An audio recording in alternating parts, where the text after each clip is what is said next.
أعوذ بالله من الشيطان الرجيم. بسم الله الرحمن الرحيم. يا أيها الذين آمنوا كتب عليكم القصاص في القتل، الحر بالحر والعبد بالعبد والأنثى بالأنثى، ومن عفي له من أخيه شيء فاتباع بالمعروف وأداء إليه بإحسان، ذلك تخفيف من ربكم ورحمة، فمن اعتدى بعد ذلك فله عذاب أليم. وَلَكُمْ فِي الْقِصَاصِ حَيَاةٌ يَا أُولِي الْأَلْبَابِ. سورۃ البقرہ پارہ نمبر 2 آیت نمبر 179 179. ہر قسم کی حمد و تعریف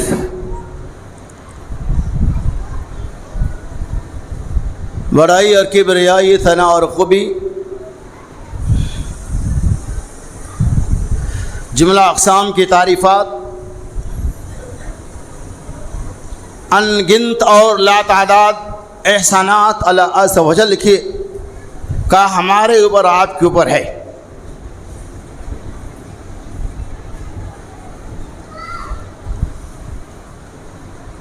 درود و سلام کے بیشوا قیمتی نظر میں پیش ہو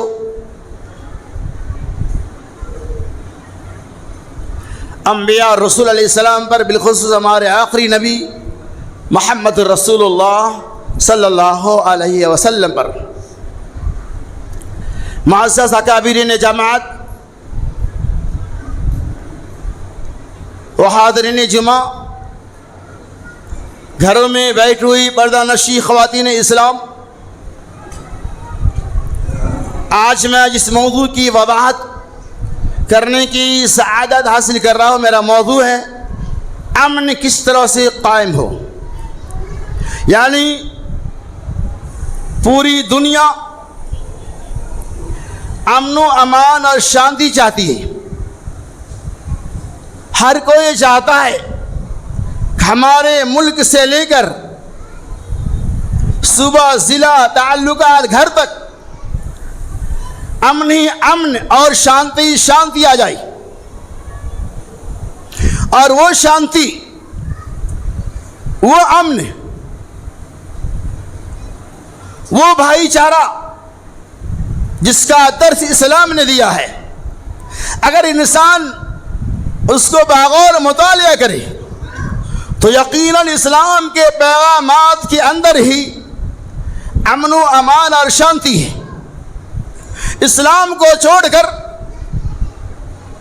کہیں اور امن، امان اور شانتی نہیں ہے. اور بسا اوقات آپ دیکھتے ہوں گے کہ جہاں امن کا خاتمہ ہو جاتا ہے، جس ملک کے اندر سے شانتی کا خاتمہ ہو جاتا ہے، امن کے لیے انحطاط کے دروازے کھول دیے جاتے ہیں. اس ملک کے اندر فتنہ و فساد، جنگ و جدال، قتل و غارت غری، خون ریزی، ڈاکہ زنی، شراب نوشی، زناکاری، مکاری، عیاری اور دنیا کی ساری برائیاں اس کے اندر پائی جاتی ہیں. کب؟ جب امن کا خاتمہ ہو جاتا ہے تب. یہ ملک ہندوستان، جسے کل تک سونے کا چڑیا کہا جا رہا تھا، اس ملک کا ہندوستان کے اندر الحمدللہ دیگر دوسرے ممالک کے مقابلہ میں زیادہ امن اور امان تھا، شانتی تھی. یہاں ہر کوئی مل کر ایک دوسرے کے دکھ درد میں کام آتے تھے. ہر کوئی چاہتا تھا کہ ہمارے ملک کے اندر امان پیدا رہے. لیکن آج بڑا بھیانک المیہ ہے. پورے ہندوستان کے کونے کونے، گوشے گوشے کو آپ دیکھیں گے، ہر جگہ دہشت گردی کا ماحول پیدا ہو چکا ہے. ہر جگہ خوف و ہراس کا بازار گرم ہو رہا ہے. ہر لوگ خائف نظر آ رہے ہیں. ہر کوئی پریشان ہے کہ امن کب آئے گا. لیکن آپ کو ماننا پڑے گا کہ ہم نے اپنے ہاتھوں سے امن کو ختم کیا، جس کی بنیاد پر ہمارے اس ملک کے اندر کی جو اندرونی حالات ہے بہت ہی ناگفتہ ہے، بہت ہی خراب ہے. اللہ سے دعا کہ اللہ تعالی ہمارے ملک کے امن و امان قائم کرے. خطبہ مسنونہ کے بعد آپ کے سامنے قرآن مقدس کی مشہور و معروف آیت کریمہ پیش گئی تھی. پہلے آپ اس کا ترجمہ ملاحظہ ہو. انہی آیت و بینات کے اندر اللہ تعالیٰ نے امن و امان کا کس انداز میں پیغام دیا ہے اور اسلام نے کس طرح سے امن کو بحال رکھا ہے، اس پہ آپ غور کیجیے.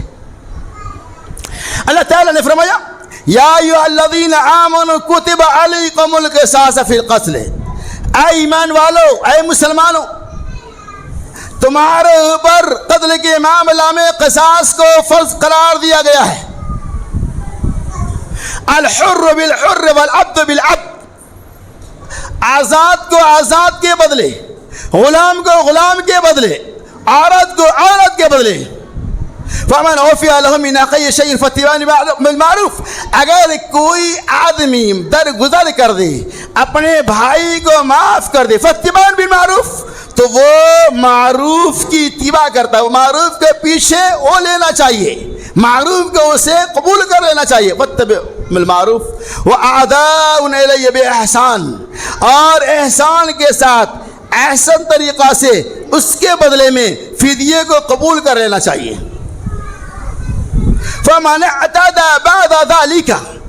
اگر کوئی آدمی اس کے بعد زیادتی کرتا، فلہ عذاب علیم، اس کے لیے دردناک عذاب ہے. پھر آگے اللہ تعالیٰ نے فرمایا وَلَكُمْ فِي الْقِصَاصِ حَيَاةٌ يَا أُولِي الْأَلْبَابِ. اور اے عقل مندو، اے ایمان والو، وَلَكُمْ فِي الْقِصَاصِ، بدلہ لینے میں تمہارے لیے زندگی بہتر ہے. وَلَكُمْ فِي الْقِصَاصِ حَيَاةٌ يَا أُولِي الْأَلْبَابِ. اے عقل مندو، بدلہ لینے میں تمہاری زندگی ہے. اللہ تبارک و تعالی نے ان آیت و بینات کے اندر دنیا انسانیت کو بہترین پیغام دیا ہے، امن و امان اور شانتی کا پیغام دیا ہے، جس کی بنیاد پر اللہ نے اعلان کیا کہ یا ایھا الذین آمنوا کتب علیکم القصاص، کہ اے ایمان والو تمہارے لیے بدلہ لینے میں زندگی ہے. اے لوگو، اے ایمان والو، قصاص کو اللہ نے فرض کیا ہے. اگر تم معاف کر دو تو یہ بہتر ہے. اسلام کا یہ پیغام ہے. اگر کوئی ظلم کرتا ہے تو اس ظلم کے خلاف آواز کو اٹھانا یہ امن کا پیغام ہے. تو قرآن نے کہا کہ تمہارے لیے قصاص واجب ہے، بدلہ لینا چاہیے، لیکن اگر معاف کر دو تو بہتر ہے. اس آیت کی ذرا شان نزول کو ہم پیش کرتے ہوئے اپنی بات کو آگے بڑھائیں گے تاکہ جس پوائنٹ کی طرف آپ کو ہم لے جانا چاہتے ہیں وہ سمجھنے میں آسانی ہو جائے. اس آیت کے شان نزول میں اس حدیث کا بیان کیا گیا ہے کہ اس شہر کے اندر، مدینہ منورہ کے اندر، اس وقت قبیلہ بنو نذیر اور قبیلہ بنی قریظہ، یہ دو بہت بڑی طاقت تھی. قبیلہ بنو نذیر والے نے قبیلہ قریظہ سے جنگ کیا، اور اتفاق کی بات ہے قبیلہ بنو نذیر والے جیت گئے، ان کی فتح ہو گئی. جیسا کہ آج الیکشن ہوتا ہے ہمارے یہاں، کوئی ہارتا ہے کوئی جیتتا ہے. اور بات ہے کہ بہت سارے لوگ بے ایمانی سے جیتنا وہ الگ مسئلہ ہے، لیکن جیت تو جیت، چاہے وہ جیسا بھی جیتے. تو قرآن نے کہا قبیلہ بنو نذیر اور قبیلہ بنو قریظہ دونوں نے آپس میں جنگ کی، اور قبیلہ بنو نذیر والے جیت گئے. جیتنے کے بعد اس نے قانون پاس کیا، حکومت اس کی ہو گئی. انہوں نے یہ قانون بنایا کہ اگر قبیلہ بنو نذیر والے قبیلہ بنو قریظہ کے کسی آدمی کو قتل کر دیا جائے گا تو اس کے بدلے میں قبیلہ بنو نذیر والے کو قتل نہیں کیا جائے گا، بلکہ 100 وسق کھجور دیت میں دے دیا جائے گا. قرآن نے کہا وَأَدَاءٌ إِلَيَّ بِإِحْسَانٍ. قتل اگر کوئی کر دے تو اس کے بدلے میں احسن طریقہ سے فدیہ لے لو. تو قبیلہ بنو نذیر والے نے قانون بنا دیا کہ اگر ہمارے قبیلے والے، ہمارے والے اگر کسی قریظہ والوں کو قتل کر دے گا تو 100 وسق کھجور دے دیا جائے گا اور یہ فدیہ ہو جائے گا. اور اگر کوئی بنو قریظہ والے قبیلہ بنو نذیر کے کسی آدمی کو قتل کرے گا تو اس کے بدلے میں قبیلے بنو نذیر، قبیلے بنو قریظہ والے کو قتل کر دیا جائے گا۔ اپوزٹ قانون ہوا کہ نہیں؟ پھر یہ کہتے ہیں کہ اگر قبیلے بنو قریظہ کو قتل نہیں کیا گیا تو اسے 200 وسق کھجور دینا پڑے گا، یعنی بنو نذیر والے قتل کرے تو قتل کے بدلہ قتل یا فدیہ 100 وسق، اور قبیلے قریظہ والے قتل کرے تو اس کے بدلے میں قتل نہیں کیا جائے گا۔ قبیلے قریظہ والا کوئی قتل ہو جائے گا تو 100 وسق دیے جائیں گے، اور قریظہ والا قتل کرے گا تو اس کے بدلے میں قتل نہیں کیا جائے گا، 100 وسق دیں گے۔ اور قریظہ والا کیسا قانون ہے یہ؟ وہ قتل کرے تو 100 وسق کھجور دیا جائے گا، اور دوسرا قتل کرے تو اس کے بدلے میں قتل کر دیا جائے گا بنو قریظہ کے آدمی کو، یا اگر قتل نہیں کیے گے تو دوہرا فدیہ لیا جائے گا۔ یہ قانون، اس پہ غور کیجئے۔ جب اسلام آیا، اللہ تبارک و تعالی نے محمد رسول اللہ صلی اللہ علیہ وسلم کو ہادی بنا کر بھیجا، امن و امان کا پیغامبر بنا کر بھیجا، امن و امان پیدا کرنے والے آ گئے، اور آپ نے لوگوں کو، دنیائی انسانیت کو امن و امان کا پیغام دیا اور برجستہ اعلان کر دیا زمانہ جاہلیت کے جو دستور ہے وہ دستور امن و امان کے خلاف ہے۔ ایسا نہیں ہو سکتا ہے، چاہے بنو قریظہ والا قتل کرے، چاہے بنو نذیر والا قتل کرے، چاہے دنیا کے کوئی بھی انسان کسی کو قتل کرے تو اس کے ساتھ مساوات کا قانون نافذ کیا جائے گا۔ اس قانون کو نبی نے رد کر دیا۔ آج ہمارے ملک کے اندر کیا ہو رہا ہے؟ کیا ہو رہا ہے؟ یہ تو قانون بن رہا ہے کہ اگر کوئی مسلمان ذرہ برابر توڑا کسی ٹہنی کے، درخت کے ٹہنی کو ہلا دے تو درخت کاٹنے کی طرف سے اسے سزائے دی رہی ہے، اور دوسری قوم جو پوری درخت کو جڑ سے اگاڑ کر پھینک دے پتے کے مانند بھی اسے سزائے نہیں دی جا رہی ہے۔ یہ زمانہ جاہلیت کے قانون ہمارے ملک کے اندر بھی لایا جا چکا ہے اور ایسا ہو رہا ہے۔ تو کیا یہ اس کے ذریعہ ملک کے امن و امان پیدا ہوگا؟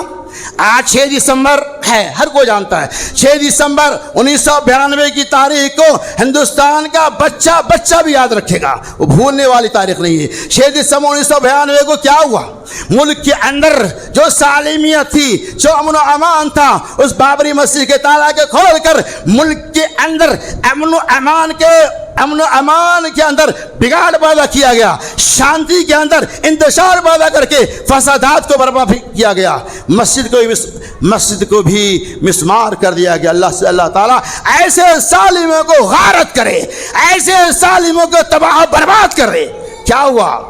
بابری مسجد کے بعد سے لے کر 1992 سے لے کر آج تک کی ہندوستان کی تاریخ کو دیکھو، کبھی 92 سے پہلے کے جیسا امن و امان نہیں آیا۔ اور یہی نہیں، امن و امان کو خراب کرنے کے لیے بہت طرح کی سازشیں رچی جا رہی ہے تاکہ ملک کے اندر جو امن و امان ہے، ہندو اور مسلمانوں کے اندر جو بھائی چارہ ہے، ہمارے نبی محمد رسول اللہ صلی اللہ علیہ وسلم نے دنیای انسانیت کے نام بھائی چارہ، ہمدردی کا، مساوات کا، امن و امان کا جو پیغام دیا، اس پیغام کا خاتمہ کس طرح سے ہو جائے۔ آج ہر جگہ دیکھیے مساجدوں پہ حملے، مساجدوں کے تہخانے کے اندر شیولنگ، مساجد کے تہخانے کے اندر ان کے مندروں کے شبیہ وغیرہ وغیرہ۔ آج کتنی مساجد ایسی ہے، مقصد صرف یہ ہے، عبادت کے لیے کیا ہندوستان میں جگہ کم ہے، مقصد صرف یہ ہے کہ اس طرح کے حرکات اور سکنات کو انجام دے کر ملک کے امن و امان کو ٹھوکر مار دیا جائے، ملک کے اندر فساد پیدا کر دیا جائے۔ لیکن مسلمان ہے، وہ ہر حال میں امن و امان کو چاہتا ہے، وہ نہیں چاہتا کہ ملک کے اندر فتنہ و فساد ہو، ورنہ اگر مسلمان یہ چاہتا ملک کے اندر فتنہ و فساد ہو تو 92 کے اندر ہندوستان کا کوئی حصہ باقی نہیں رہتا۔ لیکن مسلمان نبی علیہ السلام کے پیغام کی روشنی میں امن و امان کا چاہا ہے، امن و امان کو بحال کرنا چاہتا ہے، جس کی بنیاد پر مسلمان صبر کر لیتے ہیں اور یہ کہتے ہوئے کہ ہم ملک کے حالات کو خراب نہ کرے، امن و امان کو بحال رکھے۔ حال میں دیکھیے آج ہمارے جامع مسجد، چاہے وہ دلی کی جامع مسجد ہو، ہمارے سنبھل کا معاملہ دیکھو، یو پی کے اندر سنبھل جو بہت پرانی مسجد ہے، آج نعوذ باللہ من ذالک اس کو مسمار کر کے، تازہ ترین بات ہے یہ، سنبھل کے واقعے کو کون نہیں جان رہا ہے؟ کبھی کوئی سنا تھا کہ ایسا ہو سکتا ہے، لیکن ہو گیا۔ کیوں ہوا؟ ہندوستان کے اندر جو امن و امان ہے اس امن و امان کو توڑنا چاہتا ہے۔ لہذا اللہ سے دعا کی اللہ تبارک و تعالی ہماری مسجدوں کی حفاظت فرمائے، ہمارے ملک کے اندر جو فتنہ و فساد کے دروازے کھولے جا رہے ہیں، اے اللہ فتنہ و فساد کے تمام دروازے کو بند کرتے ہوئے ملک کے اندر امن و امان پیدا کر دے۔ اور یہ امن کے لیے تو ہمارے انبیاء نے دعائیں کی کرتا ہے اللہ تعالیٰ ہمارے ملک کے اندر امن و امان پیدا کرے۔ تو قرآن نے کہا وَلَكُمْ فِي الْقِصَاصِ حَيَاةٌ يَا أُولِي الْأَلْبَابِ، اے عقل مندو تمہارے لیے قصاص کے اندر زندگی، بے شمار تواریخ اسلام کا مطالعہ کرو، آپ کے رونگٹے کھڑے ہو جائیں گے۔ نبی علیہ السلام نے کبھی بھی کسی کے ساتھ تعصبانہ رویہ اختیار نہیں کیا، مسلمان ہو چاہے غیر مسلم، ہر کسوں کے ساتھ امن و امان کو قائم کرنے کے لیے آپ نے جو قرآن نے اصول دیا اس کو بڑے واقعہ سن لیجیے۔ نبی اکرم صلی اللہ علیہ وسلم کے پاس لمبا واقعہ بالاختصار یہ، قبیلے بنو مخزومیہ کی ایک خاتون جو بڑے گھرانے کی تھی، چوری کر لی، چوری کی اس کا ہاتھ کاٹا جائے گا، اور وہ بڑے معزز خاندان کی تھی، نام خراب ہو جائے گا۔ کوششیں کی گئی، اسامہ بن زید رضی اللہ تعالی عنہ کو سفارشی بنا کر محمد رسول اللہ صلی اللہ علیہ وسلم کے سامنے پیش کیا جا رہا ہے۔ کہا یا صلی اللہ علیہ وسلم یہ بڑے معزز خاندان کی خاتون ہے، ایسی حرکتیں ہو گئی، آپ اسے معاف کر دیجیے۔ سفارش کر رہے ہیں۔ نبی محترم سن لو یہ امن کا پیغام، محمد رسول اللہ صلی اللہ علیہ وسلم نے کہا اے اسامہ بن زید کان کھول کے سن لو، اس جگہ پر اس قبیلے بنو مخزومیہ کی خاتونی کیا، اگر میری بیٹی میرے لختے جگر فاطمہ بنت محمد ہوتا، رب ذوالجلال کی قسم فاطمہ کے ہاتھ کو بھی کاٹ دیا جاتا۔ کیسے نہیں امن و امان پیدا ہوگا؟ نبی نے کہا ایسا نہیں ہو سکتا ہے۔ زمانہ جاہلیت کے اندر جو قانون تھا، آج ہندوستان کے اندر بھی اس طرح کے قانون اور اس طرح کے ناپاک سازشیں چل رہی ہے۔ لہذا اللہ سے بار بار دعا کیجیے کہ اللہ تعالیٰ ایسی ظالم حکومتوں سے ہمیں بھی، ہمارے اسلام کو بھی حفاظت فرمائے۔ اور چلیے آگے، اللہ تبارک و تعالیٰ نے سورہ نساء کے اندر ارشاد فرمایا یا ایھا الذین آمنوا قوموا قوامین بالقسط شہداء للہ ولو علی انفسکم او الوالدین والاقربین وان یکوا غنیا او فقیرا۔ ترجمہ اس طرح ہے، اللہ نے فرمایا کہ اے ایمان والو، قوموا، اللہ کے لیے تم گواہی انصاف کے ساتھ گواہی دینے والے بن جاؤ۔ کیوں ایسا کہا؟ آگے دیکھیں، آگے کا جملہ دیکھیں، وَلَوْ عَلَىٰ أَنفُسِكُمْ، اگر اس گواہی کے ساتھ میں آپ ہی کیوں نہ آ رہے ہو، یا آپ کے والدین ہی کیوں نہ آ رہا ہو، یا آپ کے قریب رشتہ دار ہی کیوں نہ آ رہا ہو، آپ گواہی دیجیے انصاف کے ساتھ، تاکہ ملک کے اندر امان باقی رہے۔ یہ نہیں کہ میرا باپ ہے، اس نے ظلم کیا، مقدمہ میرے پاس آیا، میں حاکم وقت ہوں، میں فیصلہ اپنے باپ کے حق میں دوں گا اس لیے کہ میرا باپ ہے، میرا یہ بھائی ہے۔ قرآن نے کہا نا، اگر قریبی رشتہ داری کیوں نہ ہو، چاہے اپنے آپ کا معاملہ کیوں نہ ہو، آپ کو اگر ملک کے اندر امن و امان کو قائم کرنا ہے تو انصاف کرنا ہوگا۔ آگے دیکھیے جملہ، اگر چاہے وہ مالدار ہو یا غریب، یہ نہیں کہ یہ آدمی بہت مالدار ہے، کروڑ پتی آدمی ہے، اس کے مقابلہ میں یہ تو چلتا پھرتا بھکاری ہے، اس کے حق میں فیصلہ کریں گے مجھے کی ملا۔ قرآن نے کہا چاہے وہ مالدار ہو چاہے غریب، انصاف کا جو تقاضا ہے اسی کے متعلق فیصلہ کرو، تب جا کر امن و امان اور شانتی پیدا ہوگا۔ اگر تم کسی کے ساتھ ظلم کرو گے، امان پیدا نہیں ہو سکتا ہے۔ یہی نہیں، ایک دو نے بے شمار واقعات ملیں گے۔ قبیلہ عرینہ، بخاری کی روایت بالاختصار ہے، قبیلہ عرینہ والے مدینہ پہنچے اور قبیلہ عرینہ کی ایک جماعت نے اسلام قبول کر لیا اور وہ بیمار پڑ گئے۔ نبی کریم صلی اللہ علیہ وسلم سے شکایت کی، وسلم مجھے مدینہ کا آب و ہوا راس نہیں آیا۔ نبی علیہ السلام نے کہا ٹھیک ہے، منتقل کر کہا چراغا جہاں اونٹ وغیرہ چرایا جاتا ہے صحرا میں چلے جاؤ جنگل میں رہو وہاں کی آب و ہوا سے متاثر ہو جاؤ اور اونٹ وغیرہ کی اونٹنی وغیرہ کے دودھ پیو صحت مند ہو جاؤ. وہ لوگ چلے گئے پوری ٹولی گئے الحمدللہ دودھ پیے آب و ہوا سے متاثر ہوئے بیماری ختم ہو گئی. اور دیکھیے اس کے بعد کیا کیا بیماری خلاص ہو گئی انہوں نے کیا کیا وہ سارے لوگ ایک قافلہ تھا پوری جماعت تھی جو اسلام میں داخل ہوئے تھے ٹھیک بھی ہو گئے صحت بھی بن گئی اور وہ مرتد ہو گئے. وہ کیا ظلم کیا معلوم ہے آپ کو سارے جو چرواہا تھا اونٹ کے جو چرانے والے تھے ان کو قتل کر دیا اور سارے اونٹ اونٹنیاں وغیرہ لے کر بھاگ گئے. نبی کریم صلی اللہ علیہ وسلم کو خبر ملی آپ صلی اللہ علیہ وسلم نے گرفتاری کا آرڈر دیا پکڑائے گئے آپ نے گرفتار کیا اور اسے سزائے دی. نبی کریم صلی اللہ علیہ وسلم اگر چھوڑ دیتے یوں ہی تو اور فتنہ و فساد پیدا ہوتا اور زیادہ کہ انہیں کڑی سے کڑی سزائے دی. یہ واقعہ بتا رہا ہے کہ اسلام امن کا پیغام بھر ہے اسلام امن و امان کا پیغام دیتا ہے. وَلَكُمْ فِي الْقِصَاصِ حَيَاةٌ يَا أُولِي الْأَلْبَابِ اے عقل مندو تمہارے لیے بدلہ لینے میں زندگی ہے. اگر تمہارے سامنے کوئی ظلم کرتا ہے اور اس ظلم کو تو اپنے ہاتھ سے روک سکتے ہو تو انسانیت ہے کہ اسے روکو تاکہ آگے ظلم نہ بڑھے.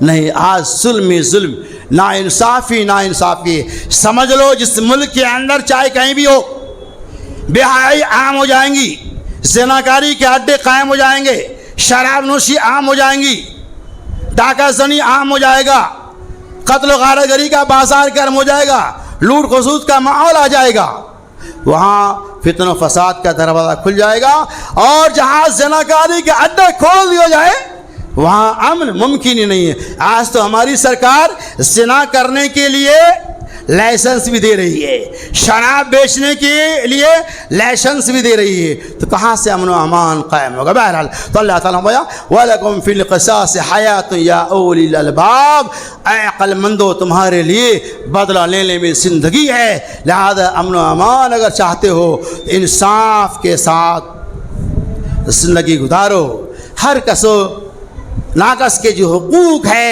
ان کے حقوق کو ادا کرو امن و امان قائم ہو جائے گا. لہذا اللہ تعالیٰ ہمارے اپنے معاشرے کے اندر بھی گاؤں خاندان کے اندر بھی اپنے ملک کے اندر بھی امن و امان پیدا کر دے. اے اللہ جن لوگوں کی نگاہ ملک کی امن و امان اور شانتی کے خاتمے پہ لگی ہوئی ہے اے اللہ ان کی نگاہوں کو غرق آب کر دے.